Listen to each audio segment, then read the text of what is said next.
बातमी आहे पावसासंदर्भात। महाराष्ट्रात पुढचे 2 दिवस पावसाचा जोर वाढणार आहे। आज कोकणासह मध्य महाराष्ट्रामध्ये पावसाचा जोर असेल। रायगड, रत्नागिरी, सिंधुदुर्गला रेड अलर्ट जारी करण्यात आलाय। घाट विभागामध्ये अतिमुसळधार पावसाची शक्यता वर्तवण्यात आली आहे। मराठवाड्यात काही ठिकाणी पाऊस पडण्याची शक्यता आहे। मध्य महाराष्ट्र आणि पश्चिम महाराष्ट्रातही आज रेड अलर्ट जारी केला। मुंबई, ठाणे आणि पालघर या 3 जिल्ह्यांना ऑरेंज अलर्ट जारी करण्यात आलाय। आज 24 जुलैला कोकण, गोव्यात बहुतांश ठिकाणी आणि मध्य महाराष्ट्रात बऱ्याच तर मराठवाड्यात काही ठिकाणी पाऊस पडण्याची शक्यता आहे। राज्यात आगामी 2 दिवस चांगला पाऊस पडेल। घाट विभागात अतिमुसळधार पावसाची शक्यता हवामान विभागाने व्यक्त केली आहे।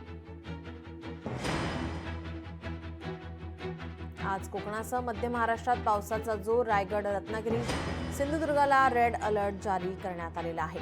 पुढचे 2 दिवस महाराष्ट्रात पावसाचा जोर वाढणार असल्याचा अंदाज हवामान खात्याकडून वर्तवण्यात आला आहे।